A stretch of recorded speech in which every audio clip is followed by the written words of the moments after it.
چاند رات شریعت اسلامیہ میں لیلۃ الجائزہ کہلاتی ہے، اور اللہ تعالیٰ جل شانہ بندوں کو اس رات نوازتا ہے کہ پورا مہینہ تم نے روزے رکھے اور اب میں تمہیں اس کا صلہ عطا کروں گا۔ اور لیلۃ الجائزہ میں اللہ عیدی عطا کرتا ہے اور بندوں کو وہ عطا کرتا ہے جو وہ سوچ بھی نہیں سکتے کہ ہمارا مالک ہمیں کیا کیا عطا کرتا ہے۔ ہر شخص جو عیدی دیتا ہے وہ اپنی طاقت کے مطابق دیتا ہے نا۔ آپ کو بھی بچپن میں عیدی ملتی رہی ہوگی، اب بھی ملتی ہوگی، تو کوئی 10 روپے، کوئی 20 روپے، کوئی 50 روپے، لیکن کوئی ایسا بھی ہوتا ہے کہ جس کے پاس فراوانیاں ہوتی ہیں تو پھر اس کی عیدی تو اس کی عیدی ہوتی ہے۔ تو ہر شخص اپنی کیپیسٹی کے مطابق ہی عیدی دیتا ہے نا۔ تو یار جب ایک عام آدمی 10-20 روپے دے دیتا ہے، لیکن جس کو اللہ نے بڑا نوازا ہو تو وہ پھر 500 روپے کا نوٹ آپ کو دیتا ہے کہ جناب یہ عیدی ہے آپ کی، تو پھر اللہ کتنی عیدی دیتا ہوگا، وہ کتنی کرم نوازیاں فرماتا ہوگا۔ تو یار جب عیدی لینے کا وقت ہو اس دن ہم بازار میں ہوں، جب عیدی لینے کا وقت، کچھ لوگ اپنے سارے کام اور ساری خریداری چاند رات کے اوپر چھوڑتے ہیں کہ اس رات کو ہم بازار جائیں گے۔ کچھ لوگوں کو شوق ہوتا ہے اس رات بازار جانے کا، حالانکہ بازار شر الاماکن، بری جگہ، سب سے بہتر جگہیں اللہ کے گھر مسجدیں ہیں اور سب سے بدترین جگہیں بازار ہیں۔ تو مجبوری کے ساتھ بازار میں جایا جاتا ہے، آپ کی مجبوری ہے کچھ خریدنا، اور اگر آپ کاروبار کرتے ہیں تو آپ کی مجبوری ہے کچھ بیچنا تاکہ آپ اس خرید و فروخت سے اپنے بچوں کا رزق کما سکیں یا اپنی ضروریات کو وہاں سے جا کے خرید کے لا سکیں، تو وہ مجبوری ہے۔ تو مجبوری کے لیے آپ وہاں جا سکتے ہیں، اور ہمیں حکم دیا گیا دیر سے جاؤ جلدی واپس آ جاؤ۔ مسجد میں حکم دیا گیا ہے جلدی جاؤ دیر سے واپس آؤ۔ اور ہمیں پتہ ہے کہ چاند رات کو رش کتنا ہوتا ہے، اور ہم اسی وقت کے لیے سارے کام چھوڑے ہوں جب کہ کندھے سے کندھا چھو رہا ہوتا ہے اور مرد و زن کا اختلاط بھی وہاں ہوتا ہے، تو پھر اپنے آپ کو بچانا اور اپنے آپ کو محفوظ رکھنا اور اپنی نظر کی عفت اور پاکیزگی کا خیال رکھنا کتنا مشکل ہو جائے گا۔ اپنے آپ کو آزمائش میں ہی کیوں ڈالا جائے کہ جس میں ہم پورے نہ اتر سکیں۔ تو اس لیے یہ بات ذہن میں رکھیے گا کہ یہ لیلۃ الجائزہ ہے، یہ جھولی پھیلا کے رب سے مانگنے کا وقت ہے، یہ بازاروں میں آوارگی کا وقت نہیں ہے۔ تو یہ رات بھی ہماری اللہ کے حضور عبادت میں گزرنی چاہیے، ذکر و فکر میں گزرنی چاہیے، یاد الہی میں گزرنی چاہیے۔ تو لیلۃ الجائزہ کو کبھی ضائع نہ کیجیے اور اس رات کو برباد نہ کیجیے۔ سارے مہینے کی محنت آپ نے جو کی، اب اس کا صلہ لینے کا وقت ہے، اب عیدی لینے کا وقت ہے۔ تو عیدی لیجئے اپنے رب سے، جھولیاں پھیلا پھیلا کے لیجئے، اس سے خیرات مانگیے، اس کی کرم نوازیاں اور اس کی رحمتیں تمہارے اوپر برسیں گی، تو ان کو اپنے دامن میں سمو لیجئے۔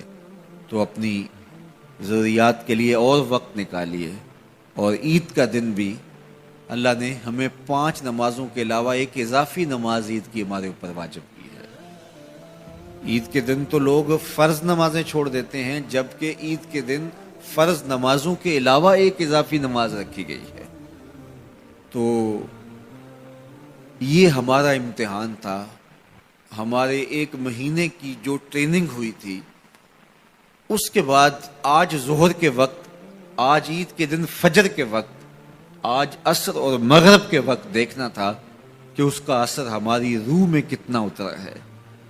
اور میں کہتا ہوں کہ جب مسلمان سارا مہینہ روزے رکھیں، تراویح بھی پڑھیں اور نمازیں بھی ادا کریں، اور عید کے دن فجر کے وقت مسجد میں نمازی نہ ملے، ظہر کے وقت آدھی صف ہو، تو شیطان تو بڑا خوش ہوتا ہوگا، وہ تو بڑا راضی ہوتا ہوگا کہ یہ پڑھتے تھے نمازیں اور تراویح اور کیا کیا کرتے تھے، پتہ چلا نا کہ ان کے اندر کچھ بھی نہیں اترا، اور یہ جہاں کھڑے تھے اس سے بھی نیچے لڑک کے آ گئے۔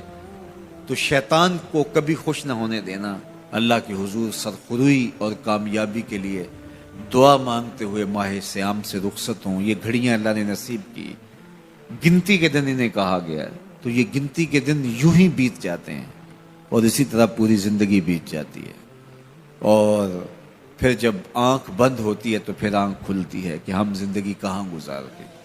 تو آئیے ان لمحوں کو غنیمت جانیے کہ حضور ذکر فکر میں گزاریے گا، دوستوں سے ملیے گا، رشتہ داروں سے ملیے گا، اچھے کھانے کھائیے گا، اچھا لباس بھی پہن لیجئے گا، لیکن یہ بات ذہن میں رکھیے گا کہ عید نئے لباس پہننے کا نام نہیں ہے، عید رنگا رنگ کھانے کا نام نہیں ہے، عید اللہ کے شکرانے کا نام ہے۔ یہ بات ذہن میں رکھیے گا کہ اپنے رب سے کبھی بھی غافل نہیں ہونا۔ جب عید کے دن سب سے ملتے ہو تو رب سے کیوں نہیں ملتے ہو؟ عید کے دن تو ان سے بھی ملتے ہو جو تم سے ناراض تھے، عید کے دن ان سے بھی تم جفیاں لگاتے ہو جن سے تم بہت دور ہو چکے تھے۔ تم کہتے تھے کہ رسم زمانہ بھی ہے، دستور بھی ہے، آج عید کا دن ہے، آج تو گلے ملنا چاہیے۔ تو یار دشمنوں کو بھی بڑھ بڑھ کے گلے سے ملتے ہو، تو عید کے دن رب سے ملنے مسجد میں کیوں نہیں جاتے ہو؟ اس دن کیوں اللہ سے دور ہو گئے ہو؟ تو 5 گانہ نماز کا آپ اہتمام کیجئے، ایک اضافی نماز تمہارے اوپر عید کے دن واجب کر دی گئی ہے، تو اس کو بھی ادا کیجئے۔ اللہ کے حضور سرخروئی اور کامیابی کے لیے دعا مانگتے ہوئے ماہ سیام سے رخصت ہوں۔ روزوں کے اندر ہماری جو کوتاہیاں ہوتی ہیں، روزے کو ان کے پورے آداب کے ساتھ ہم رکھ نہیں پاتے، تو اس کا کفارہ صدقہ فطر کے نام سے ہمارے اوپر واجب کیا گیا ہے۔ ہر وہ شخص جو مال نصاب کا مالک ہے اور اس پر سال گزرنا شرط بھی نہیں ہے، تو اس پر صدقہ فطر واجب ہوتا ہے، اور صدقہ فطر کے ذریعے سے ہم غریب لوگوں کو عید کی خوشیوں میں شامل کرتے ہیں۔ تو غرباء کو، مساکین کو عید کی خوشیوں میں شامل بھی کیجئے، اور ان کی ضروریات کا ضرور خیال کیجئے۔ اپنی ہمسائیگی میں، اپنی رشتہ داریوں میں بہت خیال رکھیے گا، اور لوگوں کو عزت نفس دیجئے گا، لوگوں کی ضروریات کا خیال رکھیے گا، اور اپنے بچوں کو بھی اس بات کی تلقین کیجئے گا کہ وہ عید کے موقع پر اپنے دوستوں کو، بچیاں اپنی سہیلیوں کو ان کا پورا خیال رکھیں، اور ان کی عزت نفس کا بھی خیال رکھیں۔ یہ بچپن کے اندر ہی بچوں کو جو اپنی انفرادیت جتلانے کا مزاج پیدا ہو جاتا ہے، اور یہ ساری زندگی ختم نہیں ہوتا۔